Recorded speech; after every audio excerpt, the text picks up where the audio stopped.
하청업체 직원들이 포함된 노동조합이 오늘 기자회견을 열고 포스코가 경영 부실의 책임을 노동자들에게 떠넘기고 있다고 주장했습니다. 경주의 유명 관광지인 황리단길은 좁은 도로에 인도조차 없어 관광객들이 불편을 호소해왔는데 다음 달부터 일방 통행이 시행됩니다. 여러분 안녕하십니까? 포항 MBC 뉴스입니다. 포스코와 하청업체 직원들이 포함된 노동조합이 오늘 포스코 정문 앞에서 포스코 경영진을 규탄하는 기자회견을 열었습니다. 포스코가 코로나19 비상경영을 추진 중인데 경영 부실의 책임을 노동자들에게만 떠넘기고 있다며 비판의 목소리를 높였습니다. 박성아 기자가 보도합니다. 포스코 경영진을 비판하는 노동자들의 목소리가 울려 퍼집니다. 노동자에선 강요하는 비상경영 규탄한다.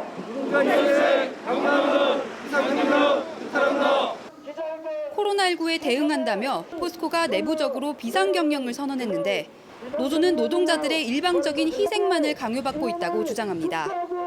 공장단위 책임 원가관리라는 이름으로 현장에선 연차 강제 소진과 하청업체 원가 5% 절감 등이 강요되고 있다고 밝혔습니다. 과연 이것이 맞는 것인가? 경영진들의 솔선수범이 없고 왜 우리만 직원들만 희생을 강요하는가? 포스코 하청업체에서는 원가 절감을 위해서는 그만큼 직원 수를 줄일 수밖에 없다고 주장했습니다.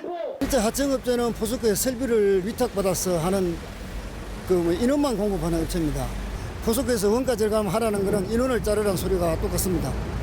특히 포스코 경영진이 주가 조작과 투자 실패, 사내 하청 납품 비리 등 경영 부실에 따른 책임은 지지 않은 채 경제 위기로 인한 손실을 노동자에게만 떠넘기고 있다고 비판했습니다.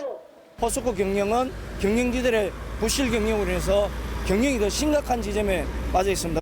조그맣게 노동자들의 임금을 뺏는다고 이 포스코 경영 문제가 해결될 거냐라는 게 또 노조와 협의되지 않은 일방적인 비상경영안을 전면 폐기하고 중장기적인 대응책을 함께 논의하자고 밝혔습니다.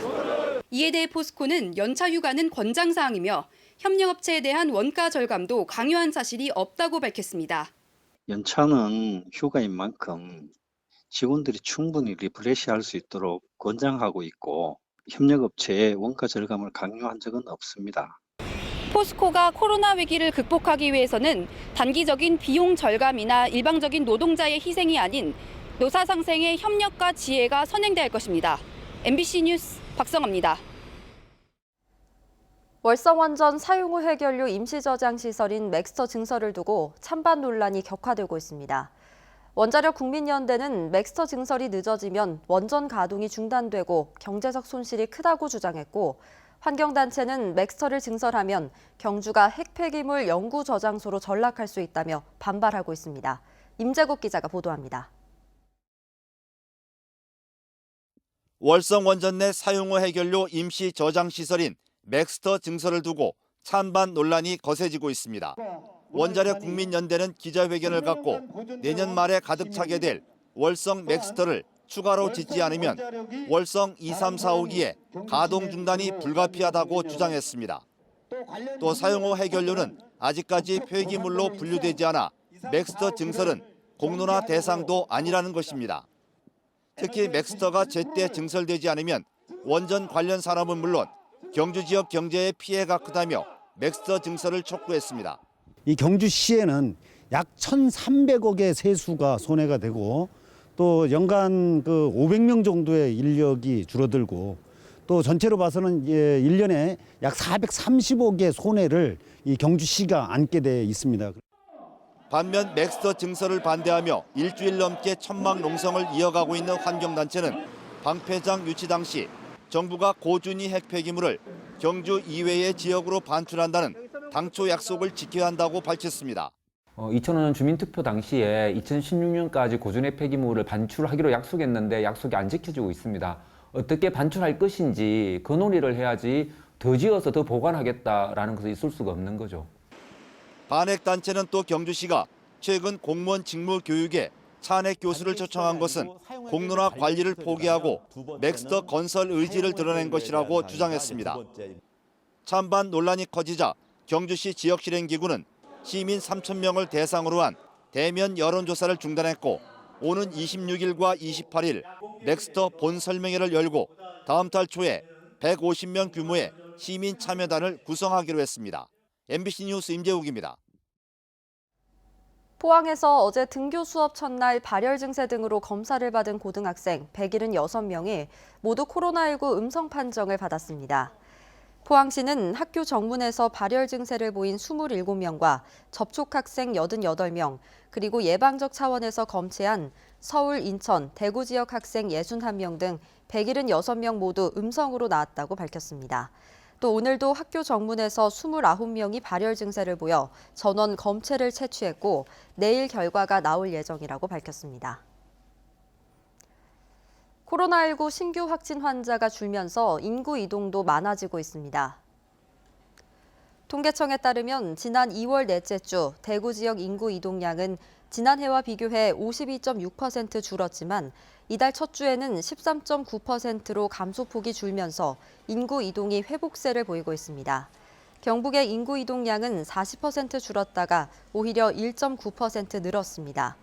인구 이동량은 휴대폰 소지자가 자신의 주소지를 벗어나 다른 시군구에 30분 이상 머문 정보를 분석해 나온 자료입니다. 경주의 유명 관광지인 황리단길은 좁은 도로에 차량이 교행하고 인도조차 없어서 관광객들이 불편을 호소해왔습니다. 이런 혼잡과 불편을 줄이기 위해 다음 달부터 일방 통행이 시행되고 대릉원 남쪽 돌담길에는 오는 23일부터 주말마다 차 없는 거리가 시범 운영됩니다. 보도에 김철승 기자입니다. 경주 황리단길은 젊은 층이 자주 찾는 관광지입니다. 맛집과 카페, 옛 정취를 느낄 수 있는 가게가 속속 들어서면서 주말과 휴일이면 관광객들로 북적입니다. 그런데 도로는 좁고 인도가 없다 보니 관광객은 다칠 위험에 노출됩니다. 차도하고 인도가 전혀 구분이 안 되고 또 차들이 지나가면 저희들이 또 피해야 되고 해서 불편한 점이 아주 많아요. 경주시는 관광객의 불편을 덜어주기 위해 다음 달 1일부터 일방 통행을 시행합니다. 내남 사거리에서 황남초등학교 사거리 방향으로 700m 구간이 대상입니다. 일방 통행으로 생기는 여유 공간에는 인도를 개설합니다. 일반 통행을 하게 되면은 양쪽에 폭 한 2.5m 정도 인도가 생기고 그 부분에는 경계석을 설치해가지고 보행 환경을 개선하는데 공사기간이 약 3, 4개월 정도 걸릴 걸로 생각을 하고 있습니다. 또 황리단길과 붙은 대릉원 남쪽 돌담길 460m 구간에는 오는 23일부터 9월까지 주말과 휴일, 차 없는 거리를 시범 운영합니다. 관건은 인근에 안내할 주차장이 넉넉지 않다는 데 있습니다. 또 그나마 있는 주차장 180대를 댈 수 있는 옛 황남초 맞은편과 100여대를 수용할 수 있는 천마총 광장 건너편 등으로 안내해도 관광객이 수용할지가 걱정입니다. 관광객들이 이 부분을 잘 몰라서 전국 내비게이션 회사에다가 우리가 의뢰를 해놨습니다. 그러니까 황리단길 앞으로 오시는 분들의 주차난에는 많은 도움이 안 될까 그렇게 생각하고 있습니다. 경주시는 궁극적으로 황리단길 남쪽 들판에 2,000여 대를 수용할 수 있는 환승 주차장을 지어 셔틀버스를 운행하기로 하고 행안부에 지방재정투자 심사를 요청했습니다. 3, 4년 걸리는 이 사업이 순조롭게 추진되면 황리단길의 혼잡은 크게 개선될 것으로 기대됩니다. MBC 뉴스 김철승입니다. 코로나19 사태로 사회 안전망의 사각지대에 놓인 노동자들이 직격탄을 맞고 있습니다. 재난 상황에 더 큰 고통을 받는 취약계층 노동자들의 생존권을 보장하기 위해 고용보험 전면 적용과 노조할 권리 확대로 사회 안전망을 더 촘촘하고 튼튼하게 해야 한다는 목소리가 커지고 있습니다. 도건협 기자입니다. 무급 휴가 중 해고 통보를 받고 극장에서 아르바이트를 하던 노동자가 코로나19 여파로 일자리를 잃었습니다. 정부가 청년 일자리 대책을 내놓겠다고 하지만 언제 해고당할지 모르는 불안정한 일자리에 있는 청년들에게는 피부로 와닿지 않습니다. 청년들 같은 경우에는 이제 뭐 프리랜서나 아니면 뭐 특수 고용 노동직이나 아니면 뭐 플랫폼 노동 이렇게 고용 형태가 아주 다양하기 때문에 이 고용 형태에 따른 실태가 어떠하고 그 실태에 맞는 지원 정책이 필요하다고 생각합니다. 2월부터 수입이 0원인 방과후 강사들은 고용보험 가입이 안 돼 실업급여도 못 받습니다. 20대 국회에서 예술인도 고용보험에 가입할 수 있도록 법을 바꿨지만 플랫폼 노동자와 특수고용 노동자 전체로 확대하는 건 무산됐습니다.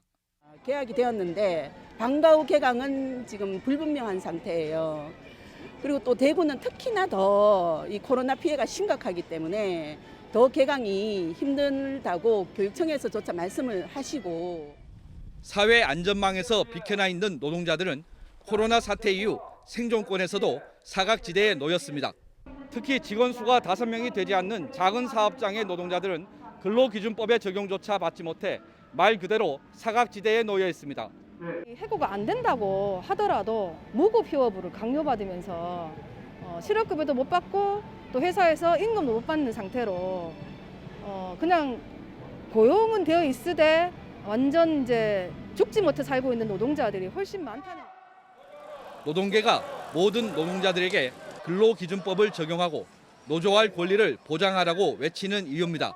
반드시 올해는 거대 여당이 모든 노동자들의 노조할 권리를 보장하고 사회 안전망을 확대할 것을 다시 한번 촉구드립니다. 재난을 계기로 더욱 뚜렷해진 불평등과 양극화를 해소하기 위해 사회 안전망을 더 촘촘하고 튼튼하게 해야 한다는 목소리가 커지고 있습니다. MBC 뉴스 도건엽입니다. 산업통상자원부와 한국철강협회는 자금난으로 어려움을 겪고 있는 철강업체를 지원하기 위해 유동성 위기 신속 대응팀을 꾸리고 운영에 들어갔습니다.